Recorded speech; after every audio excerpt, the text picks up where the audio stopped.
সুপ্রিয় শিক্ষার্থীরা আসসালামু আলাইকুম। আজকের ক্লাসে আমরা শিখব উচ্চ মাধ্যমিক আইসিটি বইয়ের তৃতীয় অধ্যায়ের প্রথম অংশ সংখ্যা পদ্ধতি এবং এই অধ্যায়ের একটি ব্যতিক্রমী টপিকস, সেটি হচ্ছে সংখ্যা পদ্ধতির যে বেস এর মান নির্ণয়। আমরা সরাসরি ক্লাসে চলে যাচ্ছি। সুপ্রিয় শিক্ষার্থীরা লক্ষ্য করুন, ময়মনসিংহ বোর্ড 2024 সালে এই প্রশ্নটি এসেছিল, যেখানে পি = 66 ডেসিমেল একটি সংখ্যা দেওয়া আছে এবং প্রশ্ন হচ্ছে পি এর মান 102, এন হলে এন এর মান কত। সবাই একটু মনোযোগ দেই।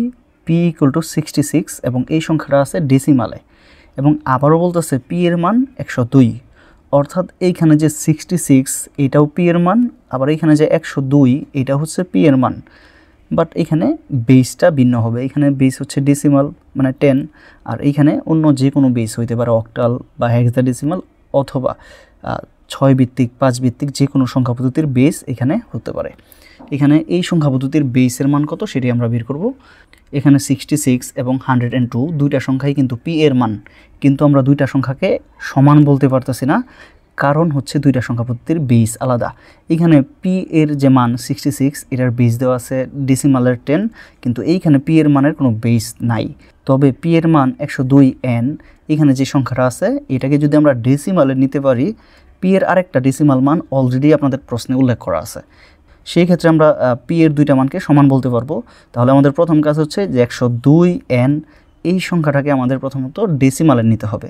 তারপর প্রশ্ন মতে 102 এর ডেসিমাল মান = 66 ধরে আমরা এখান থেকে এনটা বের করার চেষ্টা করব।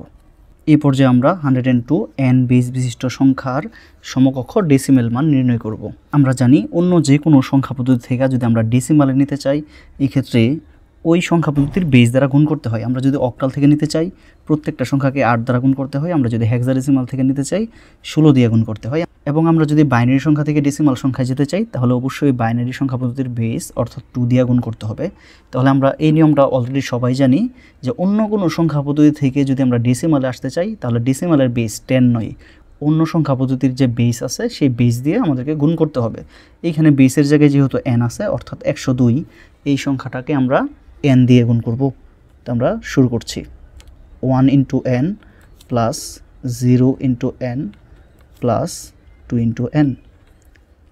তারপর বেসগুলোর উপর আমাদের 0 থেকে পাওয়ার দিতে হবে, 0 1 2।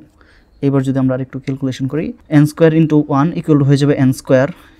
এখানে যেহেতু 0 গুণ আকারে আছে তাই আনসার হবে 0, এবং যে কোনো সংখ্যার উপর পাওয়ার যদি হয় 0, সেটার মান হয় 1, অর্থাৎ n⁴ হবে 1। 1 এর সাথে যদি আমরা 2 গুণ করি আনসার পাবো 2। সংখ্যাগুলোকে যোগ করলে আমরা n² + 2 পাচ্ছি, এবং এই সংখ্যা পদ্ধতির বেস হবে 10। যেহেতু আমরা ডেসিমালে নিয়ে গেলাম, আমরা 102 n বেস বিশিষ্ট সংখ্যার ডেসিমাল মান বের করলাম, সেটা হচ্ছে n² + 2। সুতরাং প্রশ্ন মতে আমরা লিখতে পারবো n² + 2 = 66। p = 66 ডেসিমাল, 102 n বেসি ছিল যেটাকে আমরা ডেসিমালে নিছি, এবং এটা ডেসিমালে আসার পর এটাও যেহেতু পি এর মান এবং এটাও যেহেতু পি এর মান এবং দুইটাই এই মুহূর্তে ডেসিমালে আছে, তাহলে আমরা 102 n এর ডেসিমাল মান = 66 লিখতে পারি।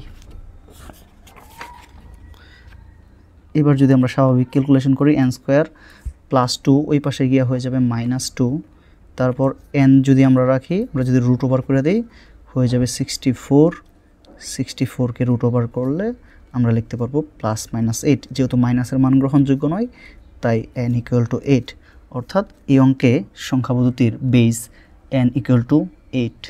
এই পর্যায়ে একই নিয়মের আরেকটি অঙ্ক যা চট্টগ্রাম বোর্ড 2023-এ আসছিল, দুঃখিত, চট্টগ্রাম বোর্ড 2023-এ আসছিল এই অঙ্কটি, যেখানে x = 123 n দেওয়া আছে এবং x এর দশমিক সংখ্যার মান দেওয়া আছে 83। তাহলে শিক্ষার্থী বন্ধুরা এই অঙ্কটা আমাদের আগের নিয়মে করতে হবে। এখানে x এর যে মান দেওয়া আছে 123 n বেসে, এই n বেসকে আমরা ডেসিমালে নিব, n দিয়ে সবাইকে গুণ করে করে আমরা ডেসিমালে নিব। এই যে x এর যে n বেসের মান, এটাকে ডেসিমালে নেওয়ার পর x এর আরেকটা ডেসিমাল মান প্রশ্নে আমরা খুঁজে পাবো। তাহলে প্রশ্ন মতে এটার যে ডেসিমাল মান n বেসের যে সংখ্যাটা অর্থাৎ 123 এর ডেসিমাল মান = আমরা 83 লিখতে পারবো। তারপর সেখান থেকে আমরা ক্যালকুলেশন করে n এর মান বের করব।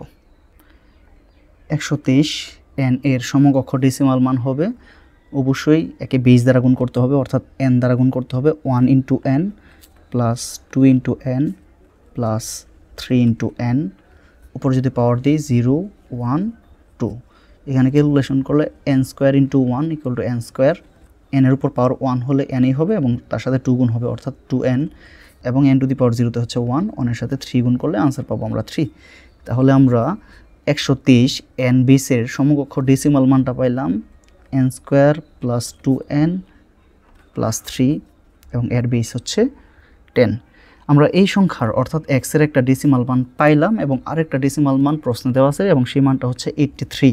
সুতরাং আমরা প্রশ্ন মতে বলতে পারবো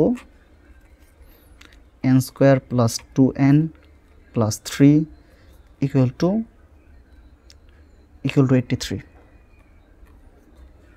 n square plus 2n plus 3 plus 83 সমান চিহ্নের বাম পাশে আসলে মাইনাস 83 হয়ে যাবে। n স্কোয়ার প্লাস 2n, 3 থেকে 83 চলে গেলে থাকে মাইনাস 80 ইকুয়াল টু 0।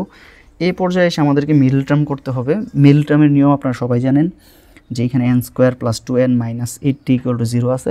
মিডল টার্মের নিয়ম হচ্ছে দুইটা সংখ্যা মনে মনে আমরা কল্পনা করব, যে দুইটা সংখ্যার যোগফল বা বিয়োগফলের মান হবে মাঝেরটা এবং ওই সেম দুইটা সংখ্যা গুণ করলে হবে 80 অর্থাৎ তৃতীয় সংখ্যাটা। এবার মনে মনে আমরা একটা সংখ্যা কল্পনা করার চেষ্টা করব কোন দুইটা সংখ্যা আসলে যোগ বা বিয়োগ করলে আনসার 2 হয় এবং ওই সেম দুইটা সংখ্যা গুণ করলে হয় 80। তাহলে সেই সংখ্যা দুইটা আপনারা বুঝতে আছেন, সেই সংখ্যা দুইটা হবে 8 এবং 10। 10 থেকে যদি আমরা 8 বিয়োগ দিই সংখ্যাটা হচ্ছে 2 এবং 8 আর 10 যদি আমরা গুণ করি আমরা পাইতাছি 80।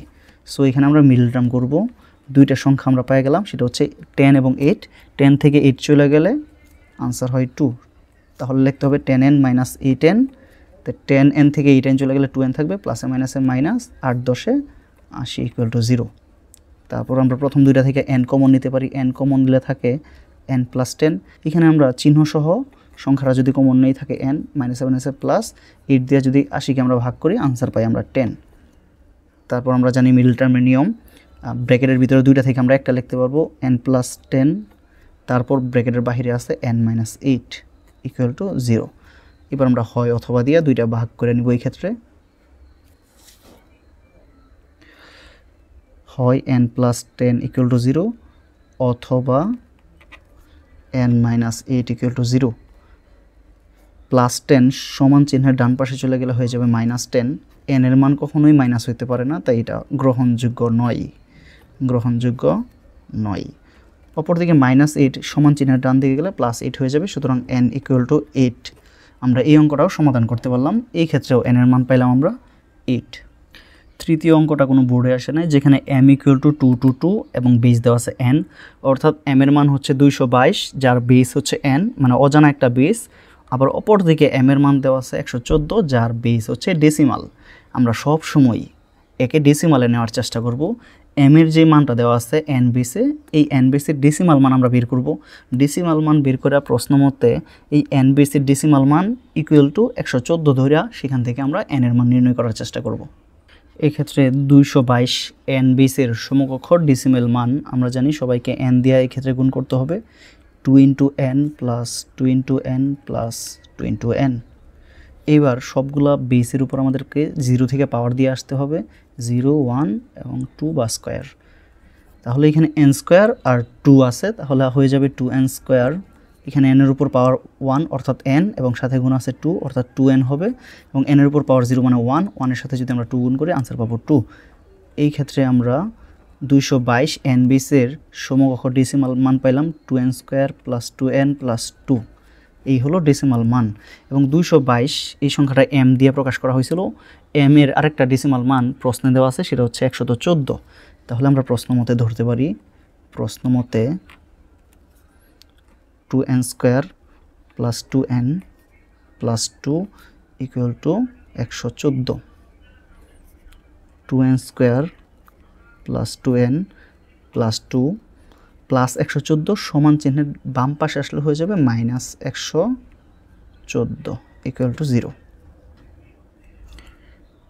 এই ক্ষেত্রে আমরা পাচ্ছি 2n স্কোয়ার প্লাস 2n, 2 থেকে মাইনাস 114 চলে গেলে থাকে মাইনাস 112 ইকুয়াল টু 0। আমরা চাইলে এখান থেকে 2 কমন নিতে পারি, 2 কমন নিলে হয় n স্কোয়ার প্লাস n, 2 দিয়ে 112কে ভাগ করলে আমরা পাচ্ছি 56 ইকুয়াল টু 0। এই পাশে 2 আছে গুণ আকারে, সমান চিহ্নের ডান পাশে চলে গেলে ভাগ আকারে চলে যাবে। তাহলে আমরা পাবো n square plus n minus 56 equal to 0। এইবার আমাদেরকে মিডল টার্ম করতে হবে। এখানে মাঝে যে nটা আছে এর সহগ হচ্ছে 1, অর্থাৎ আমাদেরকে এইরকম দুইটা সংখ্যা কল্পনা করতে হবে যে দুইটা সংখ্যা যোগ বা বিয়োগ করলে, এক্ষেত্রে বিয়োগই হবে, আমরা বিয়োগ করলে আনসার পাবো 1 এবং সেম দুইটা সংখ্যা গুণ করলে আনসার হবে 56। আমরা জানি 7 8 56, 8 থেকে যদি 7 চলে যায় আমরা 1 পাই এবং 7 আর 8 গুণ করলে আমরা 56 পাই। তাহলে আমরা লিখব n square plus 8n minus 7n। 8n থেকে 7n চলে গেলে শুধু একটা n থাকবে এবং প্লাসে মাইনাসে মাইনাস, 7 আর 8 গুণ করলে হয়ে যাবে 56 ইকুয়াল টু 0। এখান থেকে যদি আমরা n কমন নিই, প্রথম দুইটা থেকে n চলে গেলে থাকে n প্লাস 8। এখানে চিহ্ন সহ যদি আমরা 7 কমন নিই থাকে n মাইনাসে মাইনাসে প্লাস, 7 দিয়ে যদি আমরা 56কে ভাগ করি আমরা 8 পাই ইকুয়াল টু 0। আমরা জানি ব্র্যাকেটের ভিতরে দুইটা থেকে আমরা একটা লিখতে পারি, অর্থাৎ n প্লাস 8 এবং ব্র্যাকেটের বাহিরে আছে n মাইনাস 7 ইকুয়াল টু 0। এইবার আগের মতো আমরা হয় অথবা দিয়ে শুরু করব। হয় n প্লাস 8 ইকুয়াল টু 0 অথবা n মাইনাস 7 ইকুয়াল টু 0। এই ক্ষেত্রে প্লাস 8 সমান চিহ্নের ডান পাশে গিয়ে মাইনাস 8 হয়ে যাবে, n এর মান মাইনাস হতে পারবে না, এটা গ্রহণযোগ্য নয়। এই ক্ষেত্রে মাইনাস 7 সমান চিহ্নের ডান পাশে গিয়া প্লাস 7 হয়ে যাবে এবং n এর মান আমরা পেয়ে গেলাম 7। তাহলে n ইকুয়াল টু 7। শিক্ষার্থী বন্ধুরা, এই ছিল আমাদের সংখ্যা পদ্ধতির বেস, n এর মান নির্ণয়। এই অঙ্কটা মূলত ছোট গতে আসে, আর বড় গতে আপনারা পাবেন হচ্ছে 2 এর পরিপূরক। যাদের 2 এর পরিপূরকের ক্লাস প্রয়োজন তারা অবশ্যই কমেন্ট করে জানাবেন। স্পেশালি যারা এইচএসসি 25 বেচের শিক্ষার্থী আছেন, আপনাদের পরবর্তী পরীক্ষা হচ্ছে আইসিটি পরীক্ষা। আপনাদের যদি কোনো টপিক্সে সমস্যা থাকে অবশ্যই কমেন্ট করে জানাবেন, সেই টপিক্সের উপর আমি একটা ক্লাস দেওয়ার চেষ্টা করব ইনশাআল্লাহ। আজকে এই পর্যন্তই, দেখা হবে পরবর্তী কোনো ভিডিওতে। আসসালামু আলাইকুম।